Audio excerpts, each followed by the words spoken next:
my name's Justine Ginsberg and I'm the host of Health Matters, a public health education show produced by the Farmington Valley Health District. Today we're going to talk about a mental health initiative by the Farmington Valley Health District called Resilience Grows Here, and the work that we're doing in our local schools to support students and educate families. We know that students and families today are busier than ever, and with so many competing demands for their physical and emotional energy, we often forget to pause and look at building the life skills like asking for help, recovery after failure, how to deal with stress, how to deal with loss, and the myriad of other important coping skills. Resilience Grows Here is working with our local schools to bring this initiative to staff and students on a monthly basis and focus on resilient skill building sets for our youth. Today, I'd like to welcome Kevin Case, the town superintendent for the Canton school system, to Health Matters as we discuss mental wellness. Welcome to Health Matters, Kevin. Thank you, Justine. It's great to be with you today. It's wonderful to have you here. Now, before we start chatting, I'd actually like the folks at home to watch a short clip about Resilience Grows Here and the work that we're doing in the school system.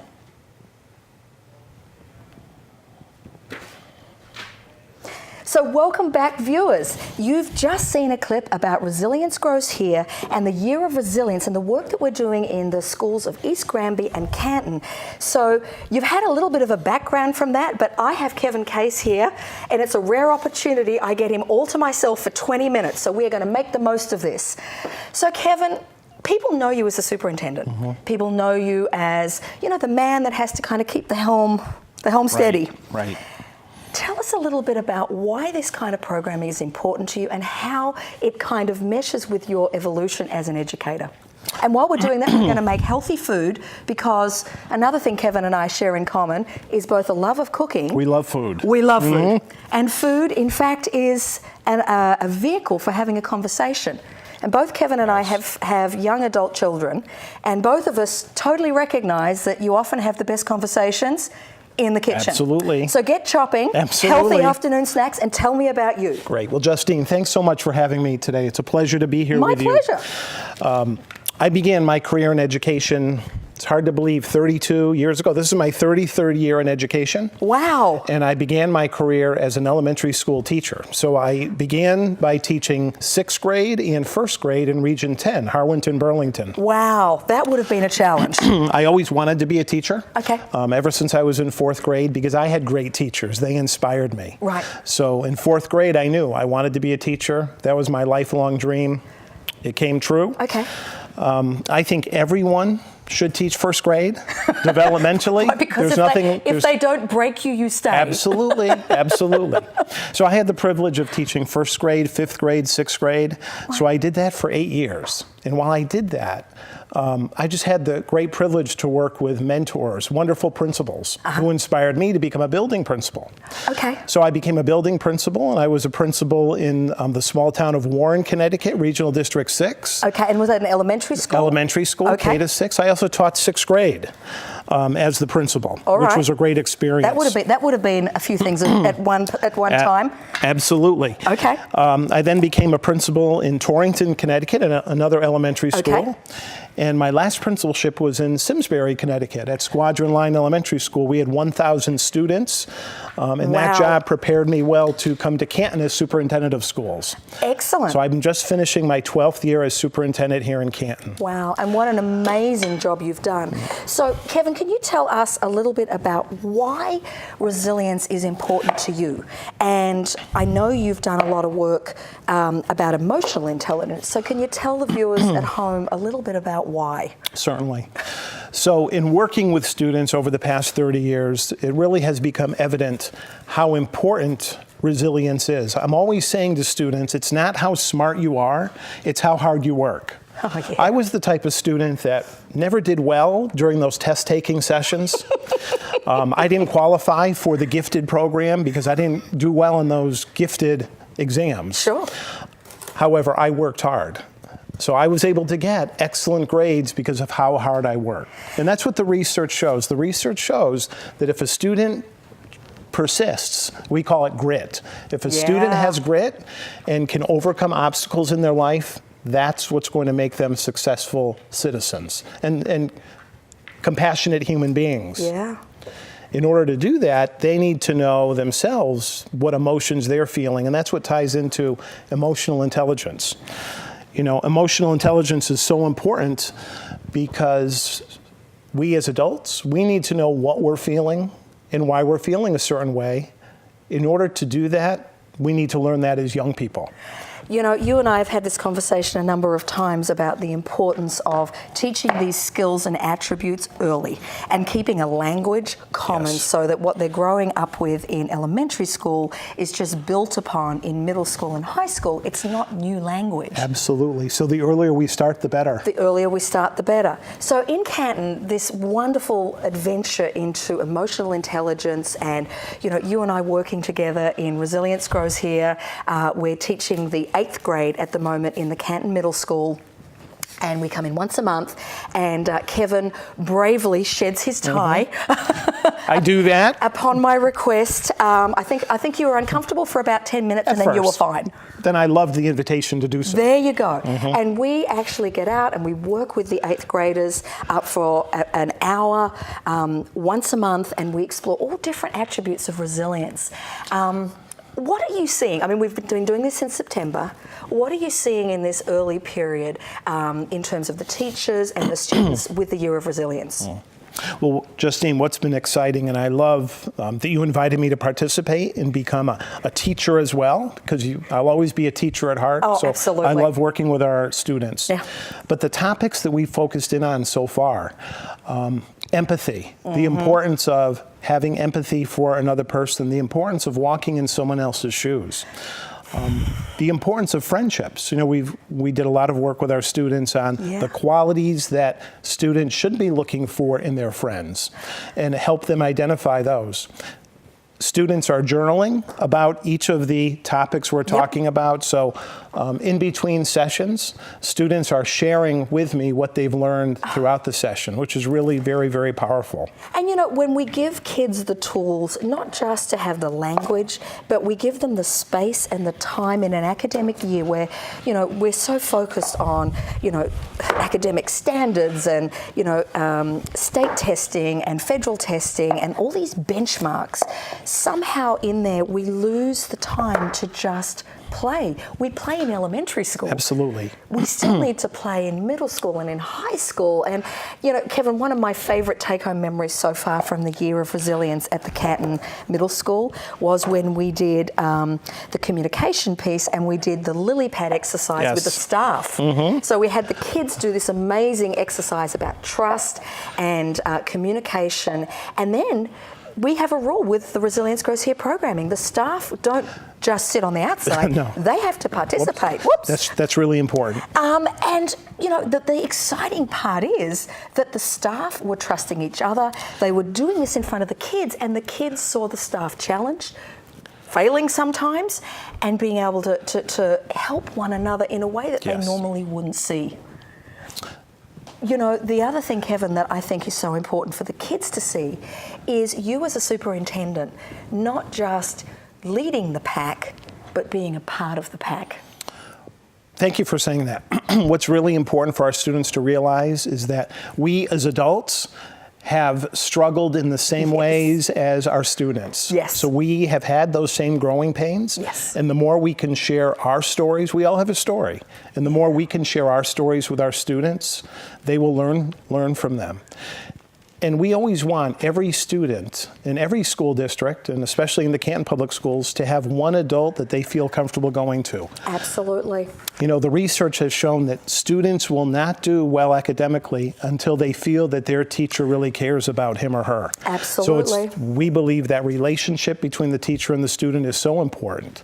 So the work we're doing with our students is establishing more of that positive relationship. People who have gone to school for education will remember Maslow's hierarchy of needs. It's a pyramid. You know what? It's actually the nursing hierarchy of needs as well. You know, so well done. Perfect. So the foundation is laid. We all need to feel psychologically and emotionally safe. Totally. Before we'll learn anything. We need to feel that safe environment. I'm always telling teachers that our job is to create that nest that nest for every student to learn and to thrive, so that when they eventually fly, they soar. So if our students can soar by the time they leave high school, and they do, then we as educators and parents working together have done our job. And you know, Kevin, you've touched on a couple of things there that are so important, and some of the work that we're doing in Canton and in East Granby is working with not just the students, but with the faculty and with parents to help them to understand that children come to a classroom with a myriad of experiences that we have no control over, and often we don't even know what's happened in a child's life. There's an academic study that was actually run by the CDC called the Adverse Childhood Experiences Study that looked at, 10 adverse experiences that a child can go through in their lifetime, none of which can really be controlled. No. But the effect that has, not just on their social and emotional development, but their academic abilities. And one of the things I'm so proud about as the Farmington Valley Health District and Resilience Grows Here is having partners like East Granby and the Canton school system that allows us to explore this in a way that gives not just kids tools, but teachers tools. You have mandates you've got to meet, you've got benchmarks you've got to meet, but you have a mixed bag at any one day of kids that have had difficulties in their home, either due to relationship challenges with their families or with their friends. And how do we create a safe environment, or like you said, a nest, where kids feel that they can confide in a trusted adult? We know in terms of prevention of suicide that we increase the chances that a child will speak up or that someone will know if we've created a safe nest and a network. One of the things I'd like to chat a little bit about, Kevin, is the work that you did just recently in becoming trained as a suicide prevention trainer. You came and you spent a very, very long day with me and my team, and you took the initiative to become trained as the leader of the Canton school system. Why is that important? Well, mental health is so important. Again, our students are not going to achieve or be the best they can be academically if their mental health issues are not being addressed. Absolutely. So being trained in the QPR, the Question, Persuade, Refer training program, and becoming a trainer along with another one of my staff members will allow me to be able to train the staff. And every single staff person in the Canton Public Schools will be trained yearly because of this opportunity. And it's just one way we can look for any signs of our students' mental health, any signs that our students are in crisis. We can get them the resources that they need right away. Absolutely. It's also important to train our students as to what signs to look for in their friends. In each other. And in each other, and also in themselves, and who they should go to for help. We can't stress that enough. And Kevin, the other thing that I think is exciting is, and this is also in the program that we run in East Granby, when the leadership of an organisation takes an initiative seriously and they invest the time. I mean, you have to put in, an entire, morning from the beginning of the day to lunchtime to teach the Year of Resilience. The work that we do in the lunch hours, you come along without fail. The fact that you step up to become the trainer. I often say to my Resilience Grows Here team, I'm never going to ask you to do something I'm not going to do myself. That models for our kids that you're invested in who they are. And that's a value. Thank you for saying that. This is a value I've always lived by. When I was in Warren, having to have the privilege of teaching 6th grade, but also being the principal, I was able to model for the teachers what I was doing in the classroom. And I do still follow that. I want to model the way for everyone. I certainly don't do things perfectly. I make mistakes. But I try to be open about that so that other people can learn from my mistakes. Well, interesting segue into another thing that I'd like to touch on today, which is learning to fail forward. It's a term that I heard coined many years ago, and I've kind of adopted in a lot of the teaching that I do, because look, failure is actually the beginning of learning. It absolutely is. The beginning of success. It's actually the first step to success. And you look at all of the amazing human beings out there who have succeeded and done amazing things. They failed how many times? But somehow we have created, I think, unconsciously an environment where kids are so frightened to mess up. They're so frightened to take a risk because if I fail, what does that mean? How do you help kids to see that failing is really that first step? You know, what is it we need to do in our schools? How do we work with our parents? So our job as educators is to challenge our students. And if we're truly challenging them, they're not going to be successful right away. Correct. So this begins at an early age. Yes. Letting students fail, letting them know it's okay, you're not going to succeed maybe the first time. But I, as your teacher, am going to teach you where you went wrong, fill in those gaps, and then you're going to have an opportunity to do it again. We call that mastery-based learning, allowing students to do the same activity over and over again until they've mastered it, and then they can move on. And we're starting to implement that philosophy pre-kindergarten through grade 12. That's wonderful. So that's what mastery-based learning is all about. You know, we follow the growth mindset model also. For example, mathematics. Some students, subject I hated in school. Some parents, or like you, Justine, you may say, I'm not good in math, I was never good in math, and I'm just never, I'm not going to be good in math. We want our students to say, I'm not good at math right now, but I will become better at math, and these are the things I'm going to do. They'll develop goals for themselves, an action plan. So it's always knowing that we can get better at something if we put forth that effort that I was referring to earlier. And I think it's lovely when kids are able to make mistakes, and when we create an environment where we almost celebrate failure, because if you're allowed to fail with support, then you'll get back up and you'll try again.